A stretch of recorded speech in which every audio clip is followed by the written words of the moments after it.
श्लोक पढ़ेंगे और मैं इसको एक्सप्लेन करूँगी, ध्यान से सुनिएगा। ये श्लोक जितने भी सारे बहुत ही अच्छे हैं जो हमारी लाइफ से जुड़े हुए हैं। सबसे पहला श्लोक है परोपकार के ऊपर बताया गया है। तो देखिए क्या कहा है इसमें, पीबंती नदया स्वमेव नाभ्या स्वमेव न खादंती फलानी वृक्षा। यानी देखिए पीबंती नदया, नदया मीन्स नदी, पीबंती मीन्स पीती हैं, स्वमेव मीन्स खुद, नाभ्या नदियाँ स्वयं अपना जल कभी भी पीती नहीं है बल्कि दूसरों के लिए देती हैं। स्वयं न खादंती फलानी वृक्षा, स्वयं मीन्स खुद, खादंती मीन्स खाती हैं, फलानी मीन्स फल, वृक्षा मीन्स पेड़। पेड़ स्वयं अपना फल नहीं खाते हैं बल्कि दूसरों के लिए, परोपकार के लिए, दूसरों के लिए कर देते हैं। तो इसी तरीके से अगली लाइन है नादंती सस्यम खलु वारी वाहा। तो नादंती यानी कभी भी, सस्यम खलु वारी वाहा, वारी वाहा मीन्स बादल, सस्यम मीन्स फसलें, बादल स्वयं फसलें कभी भी खाते नहीं हैं बल्कि फसलों के लिए वो बरसते हैं। परोपकाराय सताम विभूतियाँ, तो परोपकार संतों की क्या है, संपत्तियां हैं। विभूतियां मीन संपत्तियां, किसकी, संतों की। तो परोपकार संतों की क्या है, प्रॉपर्टी कहिए या संपत्तियां कहिए। तो परोपकार संतों की, यानी जो संत महात्मा लोग होते हैं तो परोपकार उनके लिए सबसे बड़ी संपत्ति है। तो यहाँ पे परोपकार के लिए कहा गया है कि नदियाँ स्वयं अपना जल नहीं पीती हैं क्योंकि बाकी और लोग पीते हैं, यानी वो परोपकार के लिए करती हैं। तो इसी तरह से देखिए वृक्ष अपना फल स्वयं नहीं खाते हैं बल्कि और लोग खाते हैं, हम लोग यूज करते हैं। तो वृक्ष कभी भी अपना फल नहीं खाते हैं। तो इस श्लोक के माध्यम से ये कहा गया है कि हमें भी परोपकार करना चाहिए, दूसरों के लिए कुछ करना चाहिए। कि जिस तरह से ये प्राकृतिक चीजें दूसरों के लिए करती हैं और दूसरों के लिए भलाई का काम करती, तो हमें भी परोपकार करना चाहिए।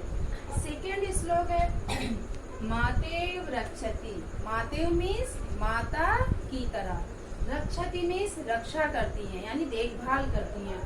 पितेव हिते नियुक्ते, पितेव मीन्स पिता की तरह, हिते मीन्स हित के लिए, नियुक्ते मीन्स नियुक्त कर। जिस तरह से पिता हमारे हित के लिए काम करते हैं। कांतेव चा अभिरमते पन्ये, कांतेव मीन्स एक पत्नी के समान। यहाँ पे बताना चाहूंगी इस श्लोक में विद्या के बारे में कहा गया, ज्ञान के बारे में कहा गया है। तो जो एक माता की तरह हमारी रक्षा करती है और पिता की तरह हमारा हित करती है और एक पत्नी के समान, यानी कांतेव मीन्स एक पत्नी। तो एक पत्नी के समान जब थकान होने पर हमारे थकान को दूर करती है और हमें प्रसन्न करती है। तो देखिए चा अभिरमयत पन्ये खेदम, खेदम मीन्स कष्टों को। तो एक पत्नी के समान हमारे कष्टों को दूर करती है यानी हमारे थकान को दूर करती है और हमें प्रसन्न रखती है। तो लक्ष्मी तनोति, देखिए वितनोति चा दिशु कीर्तिम किम किम, यानी लक्ष्मी की तरह, लक्ष्मी वितनोति यानी एक लक्ष्मी की तरह एक लक्ष्मी हमें प्रदान करती है। वितनोति यानी हमें हर तरह से हमारा कल्याण हित करती है। चार दिशु कीर्तिम, और चारों दिशाओं में, चार दिशु यानी चारों दिशाओं में हमारे यश को बढ़ाती है। तो किम किम ना साध्यति कल्पलतेव विद्या, यानी जो एक कल्प वृक्ष है तो विद्या भी एक कल्प वृक्ष के समान क्या क्या नहीं सिद्ध कर सकती है। अर्थात विद्या यानी जो ज्ञान है एक कल्प के वृक्ष के समान क्या क्या नहीं भलाई कर सकती है, यानी हमारे लिए क्या क्या नहीं विद्या कर सकती है। जैसे एक माता की तरह हमारी रक्षा करती है, कौन, यहाँ पे विद्या के लिए कहा। एक पिता की तरह हमारा हित करती है और एक पत्नी के समान हमारे कष्टों को दूर करके हमारे थकान को दूर करती है और हमें प्रसन्न करती है, हमारी लक्ष्मी को बढ़ाती है विद्या, यानी हमें धन सम्मान देती है और चारों दिशाओं में हमारी कीर्ति को बढ़ाती है। यानी ना साध्यति कल्पलतो विद्या, यानी जो विद्या है वो एक कल्प वृक्ष के समान क्या क्या नहीं कर सकती है। अब थर्ड श्लोक देखिए, पापा अनिवार्यति, यानी हमारे हमारे पापों को जो दूर करता है। योजते हिताय, जो हमारे हित के लिए योजना बनाता है। यहाँ पे देखिए, गुह्यम निगुहति गुणान, और हमारे गुप्त बातों को छिपाता है।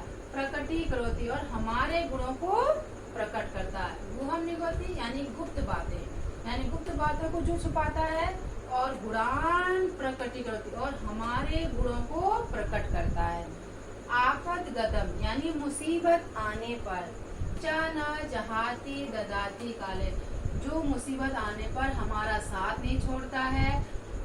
तो ऐसे ही लक्षण वाले, देखिए सन्मित्र लक्षणमिदम, यानी ऐसे लक्षण वाले लोगों को प्रवदन्ति संता, संत लोग कहते हैं ऐसे लक्षण वाले लोग ही सच्चे मित्र होते हैं। तो यहाँ पे मित्र के लिए कहा गया थर्ड श्लोक में क्या कहा है, फिर से देखो, दोबारा मैं रिपीट कर रही हूँ। पापा निवारित यानी जो हमारे पापों को दूर करता है। योजना योजते हिताय यानी हमारे हित के लिए योजना बनाता है। और गुप्त निगुहति यानी हमारे गुप्त बातों को छिपाता है। गुणान प्रकटी करोति, और हमारे गुणों को जो प्रकट करता है। आपदगतम यानी मुसीबत आने पर, च न जहाति ददाति काले, यानी मुसीबत आने पर हमारा साथ नहीं छोड़ता है और हमारा साथ देता है। तो ऐसे लक्षण वाले, देखो सन्मित्र लक्षणमिदम, तो ऐसे लक्षण वाले लोगों को संत लोग कहते हैं। जो ऐसे लक्षण वाले लोग होते हैं वही सच्चे मित्र होते हैं। फोर्थ श्लोक देखिए, इसमें देखिए बहुत अच्छा दे रखा है। गुणा गुणगेषु, गुणा गुणगेषु गुणा भवन्ति, ते निर्गुणम प्राप्य भवन्ति दोषा। गुणा गुणगेषु मीन्स यानी जो गुणवान व्यक्ति होते हैं, देखिए गुणा गुणगेषु यानी जो गुणवान व्यक्ति होते हैं तो गुणा भवन्ति, वो हमेशा गुण ही ढूंढते हैं। ते निर्गुणम प्राप्य भवन्ति दोषा, जो निर्गुण होते, जिनके अंदर कोई गुण नहीं होते, कोई संस्कार नहीं होते, प्रायः वो दूसरों में ही दोष ढूंढते हैं। तो क्या दे रखा है इसमें, गुणवान व्यक्तियों के लिए कहा गया है कि गुणा गुणगेषु गुणा भवन्ति, जो गुणों से परिपूर्ण होते हैं, गुणों से भरे हुए लोग होते हैं, जिनके अंदर बहुत सारी अच्छाइयाँ होती हैं, तो वो प्रायः दूसरों में भी गुण ढूंढते हैं, गुण देखते हैं और उनमें अच्छाइयाँ देखते हैं। लेकिन ते निर्गुणम प्राप्य भवन्ति दोषा, यानी जो निर्गुण लोग होते हैं, अवगुण होते हैं, जिनके अंदर बहुत से दोष होते हैं, यानी जिनके अंदर बुराइयां होती हैं, वो दूसरों में भी बुराइयां ढूंढते हैं, यानी दूसरों में दोष ढूंढते हैं। तो आस्वाद तोया भवन्ति नदया समुद्र मासाद भवन्त पेया। तो इसी तरह कहा गया है कि जो नदियों का जल होता है, देखिए आस्वाद तोया प्रवन्ति नदया, यानी जो नदियां हैं उनका जल स्वाद से भरा हुआ होता है, यानी नदियों का जल स्वाद से परिपूर्ण होता है, यानी बहुत स्वाद युक्त होता है। लेकिन जब ये नदियां समुद्र में पहुंच जाती हैं तो देखिए समुद्र मासाद भवन्त पोया, जब ये नदियां समुद्र में पहुंचती हैं तो खारे जल वाली हो जाती है। कैसे जल वाली, खारे जल वाली हो जाती है। तो इस श्लोक के माध्यम से बताया गया है कि हमें गुणों के बारे में, यानी जो गुणवान लोग होते हैं, जो अच्छे लोग होते हैं, तो वो कैसे होते हैं, उनके अंदर कोई दोष नहीं होता, यानी वो निर्गुण होते हैं, उनके अंदर कोई दोष। लेकिन जो दोष से परिपूर्ण होते हैं तो वो दूसरों में भी दोष देखते हैं। तो इसी तरह से जो नदियां होती हैं वो हमेशा ऐसी होती है, स्वाद से परिपूर्ण, स्वाद युक्त होती है।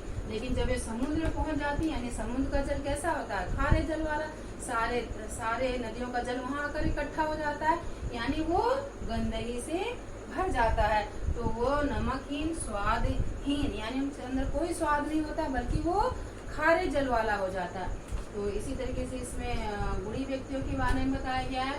तो पहला श्लोक किसके लिए था, परोपकार के लिए। दूसरा श्लोक विद्या के बारे में बताया था। और थर्ड श्लोक जो था इसमें मित्र के लिए बताया गया था कि प्रायः मित्र कैसे होते हैं, ठीक है, कैसे लक्षण वाले होते हैं। और फोर्थ श्लोक में बताया गया है कि गुणवान जो व्यक्ति होते हैं वो कैसे होते हैं और जो निर्गुण होते हैं वो कैसे होते हैं। और लास्ट में उन्होंने नदियों के जल के द्वारा माध्यम से हमें बताया है कि नदियों का जल तो अच्छा होता है, लेकिन जब वो समुद्र में पहुंच जाती हैं, यानी जब हम कहने का तात्पर्य जब हम बुरे लोगों के साथ में होते हैं तो हमारे अंदर भी बुराइयां आ जाती हैं।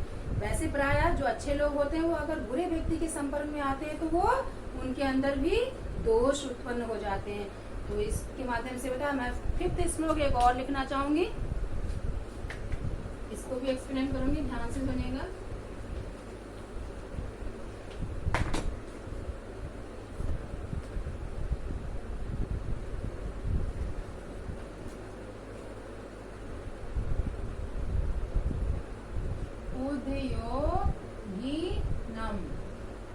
देखिए उद्योगिनम पुरुष सिंह मुपेतु, पुरुष